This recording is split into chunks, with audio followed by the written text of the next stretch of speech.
안녕하세요. 맥킨의 지혜투자클럽입니다. 자, HLB 2주 만에 이제 다시 나온 이제 추세 반등 시그널이 이제 어제 나왔고요. 자, 내일은 확실히 이제 5만원 돌파 이제 기대하는 모습이 좀 기대되고 있습니다. 내일의 투자 전략까지 한번 살펴보도록 하겠습니다. 먼저 개장 전 미증시 선물 흐름부터 한번 살펴보도록 하겠습니다. 나스닥 선물 같은 경우에는 지금도 0.69 정도 지금 하락세 흐름이 나오고 있죠. 지난주 이제 잭슨홀 미팅 이후에 4일 연속으로 지금 미증시 같은 경우는 하락을 했고, 국내 증시 같은 경우에는 이제 환율이 조금 이제 1350원대에서 이틀 정도 좀 빠지면서 수급의 영향으로 이제 좀 반등이 나왔다가 오늘은 다시 환율이 올라가면서 외국인 기관들이 매도를 하면서 다시 하락세 흐름이 나타났죠. 전반적으로 이제 환율 흐름을 보시게 되면 다시 1350원이 넘었습니다. 무려 17원 30전 정도가 올라가면서 이런 어떤 이제 환율이 변하게 되면 외국인 수급에 바로 영향이 있죠. 안 그래도 이제 기관들이 최근에 계속 매도를 했지 않습니까? 그래서 이제 월말 어떤 이슈가 좀 있고 난 다음에 9월달 초 이번 달에는 또 이제 FOMC 회의가 있고 항상 이제 월 초에 이제 미국의 어떤 경제 지표들이 많이 나오죠.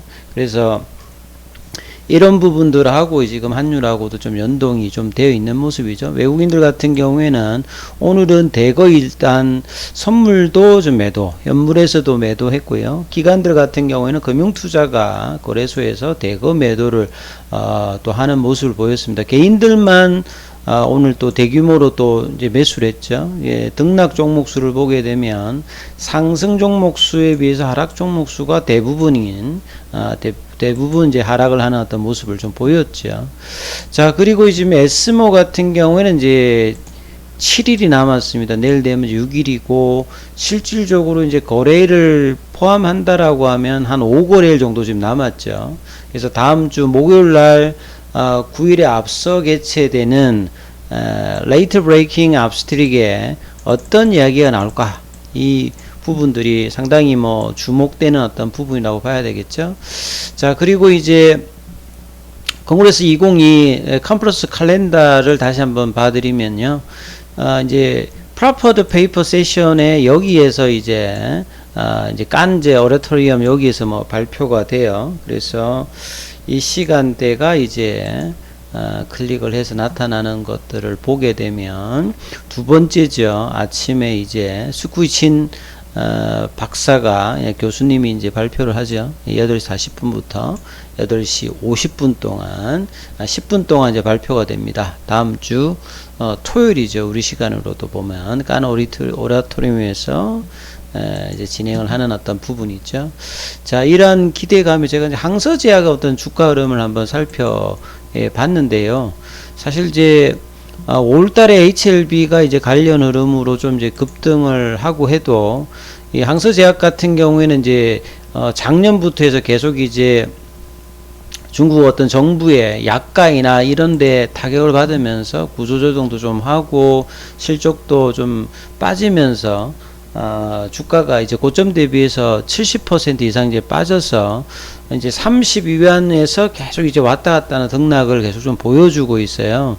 자, 이런 부분들이 이제 중국보다는 해외에서 글로벌 진출이 중요하기 때문에 이번에 이제 HLB와 이 병용 관련되는 부분에서 결과 여부에 따라서 향후의 어떤 방향성도 중요하기 때문에 항서제약 입장에서도 이번 이 결과들이 상당히 뭐 주목해야 된다, 이렇게 보여지죠.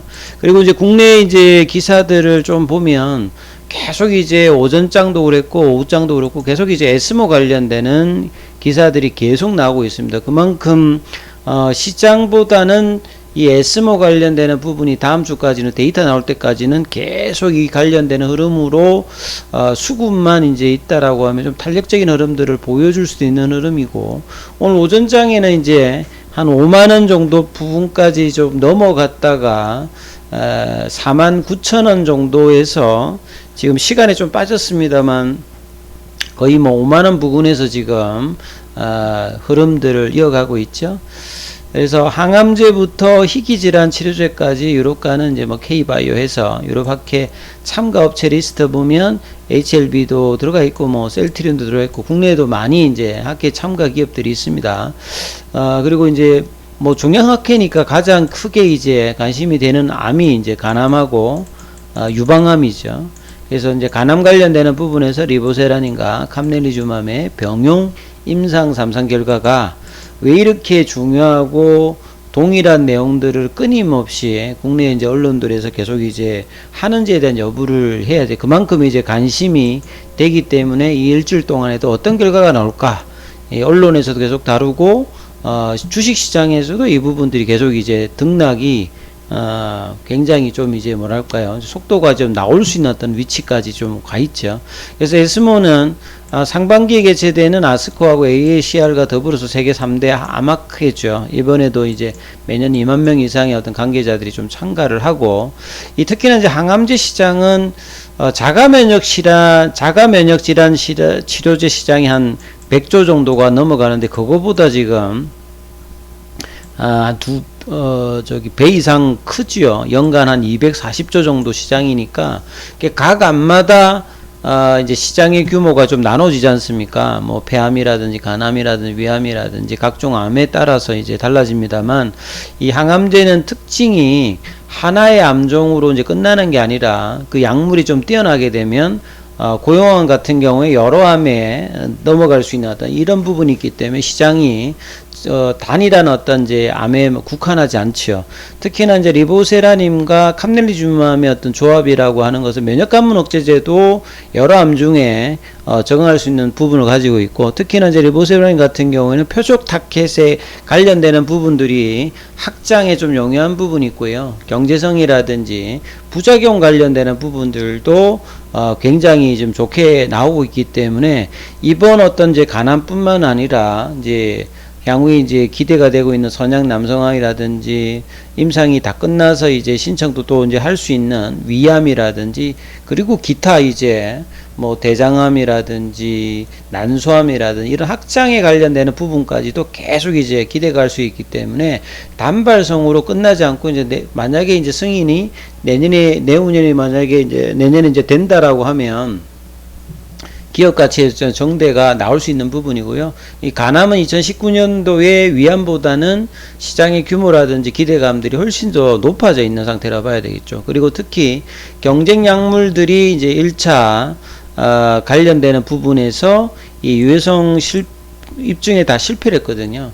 그래서 위암 같은 경우에는 뭐 3차, 4차 이런 어떤 흐름에서 2019년에 있었다면, 이번에는 이제 병용입니다만 간암 관련되는 1차 치료제 3상, 그리고 이미 데이터도 유해성을 확보를 했기 때문에 상당히 좀 유리한 어떤 입장이 있었습니다. 그리고 다만 이제 유증 관련되는 부분이 부담이 와서 이제 주가가 좀 올라가다 탄력을 좀 잃었습니다만, 다시 이제 그 상태까지는 일단 올라와 있는 상태고요. 그래서 이제 데이터에 따라서 등락을 많이 좀 해줄 수 있는 어떤 위치까지 지금 간다라고 봐야 되겠죠. 이 간암은 평균 치료율이 35% 수준에 이르는 난치성 질환이다. 그리고 이제 뭐 간암 환자들이 임상 관련되는 부분들도 간의 어떤 이제 장기 특성상 좀 힘들고 이제 간경화라든지 이런 동반되는 부분이 있기 때문에 사망률도 굉장히 높기 때문에 OS 값 자체가 본래 좀 낮았던 어떤 부분이었죠. 그래서 이제 그런 상태에서 이 OS 값에 대한 어떤 기대감이 있는 상태에서 이제 이번 결과 발표를 하기 때문에요. 실제 미국에서 이제 암센터로 유명한 존스 홈스킨 대학의 암센터에서 마크 교수 같은 경우에도 이 SNS 통해서 리보세라닌가 캄넬리주맘의 어떤 병용 관련되는 부분, 이 데이터에서 몹시 기다려진다 이렇게 뭐 밝힌 바도 있지요. 그래서 이런 부분들을 좀 중요하게 좀 봐야 될 것 같고요. 그 다음에 이제 공시 나왔던 부분들, 이제 HLB 하나 오해 나왔던 거 한번 살펴보면, 대량 보유자 주식 소유주 변동 관련되는 부분에서 진양곤 회장 관련되는 부분이 6월달 대비해서 오늘 9월 1일이 좀 바뀌었어요. 5일권 있는 발행 주식 총수 관련되는 부분이 조금 이제 정감이 되어서 비율이 이제 조금 줄은 거죠. 0.01%. 주식 수는 그대로입니다. 지금 1000만 주가 넘게 갖고 있죠. 지금 현재 주가로 보게 되면 한 5천억 이상이 되지요. 그래서 주가 등락에 따라서 예, 지분 가치들도 많이 뭐 바뀔 수 있는 어떤 부분이라고 봐야 되겠습니다. 자, 차트를 통해서 한번 살펴보면, 자, 오늘 일별에 보면 어제 같은 어떤 흐름이 좀 나왔다라면 주가가 이제 한 5만원 위에서 계속 놀 수 있을 것 같은데요. 어제는 이제 장중에 프로그램 쪽으로 이제 물량이 많이 들어왔거든요. 외국계도 그렇게 좀 들어왔는데, 오늘 같은 경우는 프로그램 쪽에서 시장 영향이 좀 받았겠죠. 그래서 프로그램의 어떤 부분으로, 프로그램을 본다라고 하면 이제 쇼커버링 관련되는 공매도였던 장중 매수 전환 이런 부분을 기대할 수 있는데, 이런 부분들은 좀 나오지 않았습니다. 시장 영향이 좀 있었던 것 같고, 그 다음에 이제 현물 관련되는 부분에서는 외국인들의 매수세가 오늘도 있었고요. 기관이 이제 좀 반대로 10만 주 정도 좀 매도를 하는 모습을 보였습니다. 개인도 오늘 매수를 좀 했고요. 공매도 관련율은 이제 8월 말보다는 조금 이제 늘었죠. 그래서 공매도도 작지 않은 부분들이 계속 이제 주가의 어떤 장중에 좀 눌림은 있는데, 자, 이 부분들이 데이터 이후에도 어떻게 될지도 좀 주목을 해야 되고요. 그 다음에 이제 기술적 지표로 보시게 되면 2주 만에 이제 어제 이 단기 이 캔들 아래로 추세 지표죠.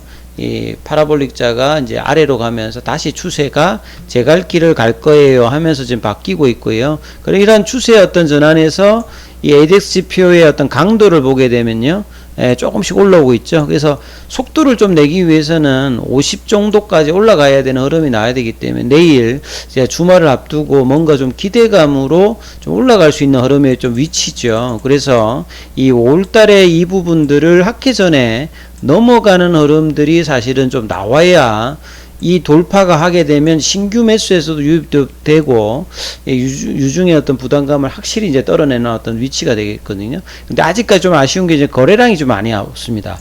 5월달에 이제 이런 거래량이 들어와야 탄력을 좀 보여주는데요. 자, 그 부분이 언제쯤 터지는지, 그리고 내일 이제 이런 부분들이 장중에 이제 프로그램과 연동되어서 확실하게 5만원대 라운드 넘버 가격이 좀 회복되는 흐름들을 확인해야 되는 어떤 전략들을 또 한번 삼아 보셔야 되니까 이 부분 좀 참조하시면서 대응하시기 바라겠습니다. 여기까지 하겠습니다.